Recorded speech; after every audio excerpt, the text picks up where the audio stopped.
Welcome to V3 news లక్ష్యం సమాజం. ముందుగా ప్రేక్షకులందరికీ కూడా విజయదశమి శుభాకాంక్షలు. ఈరోజు మనం వరంగల్ జిల్లా మడికొండలో ఉన్నాము. ఈరోజు విజయదశమి సందర్భంగా ముందుగా ఆయుధాలకు పూజ చేస్తారు. ఆ తర్వాత శనివృక్షమైన జమ్మి చెట్టుకు పూజ చేస్తారు. 2005లో ప్రతిష్ఠ చేసిన జమ్మి చెట్టు ఈరోజు మహావృక్షంగా తయారైంది. ఈరోజు ప్రతిష్టాపన చేసిన నంబి మోహన్ మాట్లాడారు. విజయదశమి శుభాకాంక్షలు.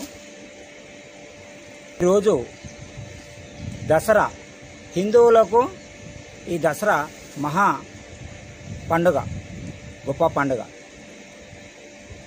సనాతన సాంప్రదాయం ప్రకారం ఆశ్వయుజ మాసంలో ప్రకృతి సమతుల్యంగా ఉంటుంది. ఈ సందర్భంగా అమావాస్య నుండి 9 రోజులు బతుకమ్మ పూజను చేస్తారు. బతుకమ్మ ఎందుకు అంటే, బతుకమ్మలో అంటే తంగేడి చెట్టులో ఆయుర్వేదికమైనటువంటి ఔషధ గుణాలు ఉన్నాయి. 9 రోజులు ఈ తంగేడి పువ్వును తీసుకొని ఇంట్లో పేర్చి ఉన్నట్టయి 9వ రోజు మళ్ళీ చెరువుగట్టులో దాన్ని నిమజ్జనం చేస్తారు. ఈ 9 రోజులు మన ఇంట్లో ఉండటం వల్ల ఇంట్లో ఉన్నటువంటి నెగటివ్ తంగేడి పువ్వు తీసేస్తుంది. అదేవిధంగా 10వ రోజు విజయదశమి రోజు జమ్మి చెట్టు పూజ చేస్తారు. జమ్మి చెట్టుకి దేవాలయంలో సనాతనం నుండి దేవాలయ నిర్మాణం అయినప్పుడు వేప చెట్టు, రాళ్ళ చెట్టు ప్రతిష్టాపన చేస్తారు. ఎందుకంటే అక్కడికి వచ్చిన భక్తుడికి ఆరోగ్యాలు కలగాలని. రాళ్ళ చెట్టు మరియు వేప చెట్టులో మనకు సంబంధించినటువంటి శ్వాసకు సంబంధించినటువంటి ఆక్సిజన్ వదులుతాయి. సత్సంతానం కలగడానికి కోసం వేప చెట్టు, రాళ్ళ చెట్టు కలిసి ఉంటాయి. అవి స్త్రీతత్వం. ఆ స్త్రీతత్వం ఉన్న వేప చెట్టు దగ్గర కనుక భక్తులు కూర్చున్నట్టయితే వాళ్ళ ఆలోచన పరంగా అంటే ప్రతి ఒక్కరూ అన్ని గమనిస్తారు, కానీ శ్వాసనే గమనించరు. మన ముక్కులోకి శ్వాస పోతుంది అంటే ఒక చెట్టు ద్వారా వచ్చినటువంటి ఒక గాలి అంటే ఆక్సిజన్. నెగటివ్ అంతా తీసేసుకొని, ప్రకృతిలో ఉన్న నెగటివ్ తీసేసుకొని ఒక చెట్టు ఆక్సిజన్ ఇస్తుంది. ఆ ఆక్సిజన్ ఇవ్వటం వల్లనే మానవుడు, సకల జీవులు బ్రతుకుతున్నాయి. ఈ ఆక్సిజనే లేకపోయేది ఉంటే ఏ జీవి కూడా బ్రతకదు. అంటే మనకు ప్రాణవాయు అంటే అన్నం తినకుండా ఉంటాం, నీరు తాగకుండా ఉంటాం, ఒక సెకండ్ కూడా గాలి లేకుండా ఉండలేము. ప్రకృతి మనకు ప్రసాదించింది ఏంటంటే ఈ చెట్ల ద్వారా మనకు గాలి. ఆ గాలి ఎలా ఉండాలంటే పరిపూర్ణమైనటువంటి అంటే ఫిల్టర్ చేసినటువంటి గాలి కావాలి. అది రాళ్ళ చెట్టు, వేప చెట్టు ద్వారా దొరుకుతుంది. అదేవిధంగా ఇంకా ఇది శ్వాసకు సంబంధించింది. ఈ ప్రక్రియలో శక్తి ఉత్పన్నం కావాలి. సత్సంతానం కోసం, సరి అయిన ఆలోచన కోసం ఆ దేవాలయంలో ఒక రాళ్ళ చెట్టు, వేప చెట్టు పెడతారు. అదేవిధంగా విజయదశమి రోజు ప్రత్యేకంగా జమ్మి పూజ చేయమని చెప్తారు. మరి జమ్మి చెట్టుకు ఎందుకు పూజ చేయాలి? అన్ని చెట్ల కంటే అతీతమైనటువంటి ఒక శక్తివంతమైన చెట్టు జమ్మి చెట్టు. ఈ జమ్మి చెట్టు లోపల ఉన్న తత్వం ఏంటంటే అగ్నితత్వం, పురుష గుణం. దీని గుణం పురుషతత్వం ఉంటుంది, పురుష గుణం ఉంటుంది, అగ్నితత్వంలో ఉంటుంది. ఈ యొక్కటి శక్తి ఉత్పన్నం చేస్తుంది. ఆక్సిజన్ అంటే 1000 రాళ్ళ చెట్లు, కొన్ని వందల వేప చెట్లు కలిస్తే ఎంత ఆక్సిజన్ వదులుతుందో ఒక జమ్మి చెట్టు అంత ఆక్సిజన్ వదులుతుంది. ఆ జమ్మి చెట్టు దగ్గరికి వెళ్ళి కూర్చున్నంత మాత్రాన్నే మన శ్వాసకోశాలకు మనకు సంబంధించినటువంటి యొక్క రోగ నిరోధక శక్తి పెరుగుతుంది. అంటే మన శరీరంలో ఉన్నటువంటి రుగ్మతలన్నీ ఈ శ్వాస ద్వారా వెళ్ళిపోతాయి. మనం పీల్చుకునే గాలి ద్వారా ఈ జమ్మి చెట్టు దగ్గరికి వచ్చిన ఆ గాలి తీసుకోవడం వల్ల మన లోపల ఉన్నటువంటి ఒక నెగటివ్ అంతా వెడిలిపోతుంది. మరి ఇది రోజు చేయాలంటే భక్తులకు చాలా కష్టం.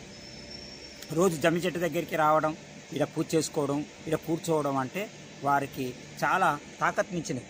అయితే దీన్ని సడలించి ఒకే ఒక రోజు అంటే ఆశ్వయుజ మాసంలో దశమి రోజు గనక ఈ జమ్మి చెట్టు దగ్గరికి వచ్చి ఆ జమ్మి ఆకు తీసుకొని అది జేబులో పెట్టుకొని అది ఇంటికి తీసుకుపోయి పెద్దలకు పెట్టి అంటే మన కుటుంబంలో ఉన్న వారికి, స్నేహితులకు, మిత్రులకు, బంధువులకు ఇది వితరణ చేయటం వల్ల మన చేతి స్పర్శ ఆ యొక్క జమ్మి ఆకు దొరుకుతుంది. దానివల్ల ఆ స్పర్శ ద్వారా మన శరీరం లోపలికి ఈ జమ్మి చెట్టులో ఉన్నటువంటి యొక్క ఎనర్జీ జమ్మి చెట్టులో ఉన్నటువంటి ఒక ఎనర్జీ మన శరీరంలోకి పోతుంది. ఈరోజు మనము శ్వాస తీసుకుంటున్నాం, అంటే గాలి పీల్చుకుంటున్నాం. ఎంతసేపు అయితే ఈ గాలి ఇక్కడ పీల్చుకున్నామో మన శరీరం లోపలికి ఆ గాలి వెళ్ళి శుద్ధి జరుగుతుంది. అంటే ఒకే ఒక రోజు, అంటే దశమి రోజు ఒకరోజు పోతే 1 సంవత్సరం కాలం ఆ యొక్క మానవునికి ఆరోగ్యం కుదుటపడుతుంది. అదేవిధంగా మరి జమ్మి చెట్టుని ఎందుకు ఎంచుకున్నారు అంటే, ఈ జమ్ము చెట్టు మీద ఏదైనా వస్తువు పెట్టినట్టయితే ఆ వస్తువు దాని శక్తికి మించి రెట్టింపు అయినటువంటి ఒక శక్తిని ఉత్పన్నం చేస్తుంది. ఎలా అంటే ఒక ఇనుపతి కనుక ఇక్కడ పెట్టినట్టయితే దాని గుణం 10 రెట్లు ఉత్పన్నమవుతుంది. అందుకే శ్రీకృష్ణ భగవానుడు పంచపాండాలంటే మీరు భూమిలో పెడితే అది తుప్పుపడుతుంది, దొంగలు ఎత్తుకపోవడం జరుగుతుంది, లేదా దానికి దాని శక్తి నిర్వీర్యం అవుతుంది. ఏదైనా చెట్టు పైన పెట్టినట్టయితే అన్ని చెట్లు స్థిరతత్వం కలయి కాబట్టి దాని యొక్క శక్తి నిర్వీర్యం అవుతుంది. కాబట్టి ఎంచుకున్నది ఈ యొక్క భూమండలం మీద ఉన్నటువంటి చెట్లన్నిటికంటే ఉత్తమమైన చెట్టు ఏది అంటే జమ్మి చెట్టు. ఈ జమ్మి చెట్టు పైన గనక ఈ యొక్క ఆయుధాలు గనక పెట్టినట్టయితే దానికి ఉన్న తేజస్సు 1000 రెట్లు అవుతుంది. అందుకే ఆ యొక్క గోకర్ణం రాజు, ఆ పంచపాండవులు ఈ యొక్క జమ్మి చెట్టు నుండి ఆయుధాలు తీసుకున్నారు. 12 సంవత్సరాలు దీని మీద ఆయుధాలు పెట్టడం వల్ల వాటికి ఉన్న శక్తిని ఇంకా ఎక్కువ ఉత్పన్నం చేసింది. అందుకోసమే ఒక చెట్టే ఒక ఆయుధానికి అంత శక్తి ఇచ్చినప్పుడు ఒక మానవునికే శక్తి ఎందుకు రాకూడదని పెద్దలు ఈ యొక్క వెసులుబాటు చేశారు. ఈ యొక్క జమ్మి చెట్టు దగ్గరికి వచ్చి పూజ చేసుకున్నట్టయితే ప్రజలందరూ సుఖశాంతులతో వర్ధిల్లి ఆరోగ్యంగా ఉంటారని పెద్దలు ఇచ్చేశారు. ఉత్తమైన చెట్టు ఏదయ్యా అని రాముణ్ణి అడిగితే అతను ఏమని చెప్పారంటే శమీ వృక్షం అని చెప్పాడు. అయ్యా శమీ వృక్షం ఎందుకని చెప్పారంటే ఈ శ్లోకం చెప్పారు. శమేశ పాపం శమి శత్రు వినాశనం అర్జునస్య ధనుర్ధారి రామస్య ప్రియదర్శిని. అయ్యా ఈ యొక్క శమి పాపాన్ని నిర్మూలన చేస్తుంది. ఎందుకంటే మన ఆలోచన నెగటివ్ ఆలోచన రాకుండా ఈ జమ్మి ఆకు తీసుకోవడం వల్ల, ఈ జమ్మి చెట్టు దగ్గర శ్వాస తీసుకోవడం వల్ల చెడు గుణాలకు దూరంగా, దుష్ట గుణాలకు దూరంగా ఉండే అటువంటి శక్తిని ఈ యొక్క గాలి మనకు ప్రసాదిస్తుంది. అదేవిధంగా దీని ఆకును మనం స్పృశించినట్టయితే శత్రు వినాశనం, అంటే శత్రువు అనేవాడు ఉండడు. మన ఇక్కడ ఈ చెట్టు దగ్గర నిలబడగానే ఎంతటి బద్ధ శత్రువు అయినా కూడా ఈ గాలిని తీసుకోగానే మిత్రులు అయిపోతారు. ఆ ఆకు తీసుకొని మనం అతనికి మన శత్రువు అయినటువంటి ఆ ఆకును ఇచ్చినట్టయితే అతను కూడా మిత్రుడు అవుతాడు. శమేశ పాపం శమి శత్రువును నివారణ చేస్తుంది. అర్జునస్య ధనుర్ధారి, అర్జునుడు ధనుర్ధారిలో అంటే బాణం వేసుట్లో చాలా బలవంతుడు.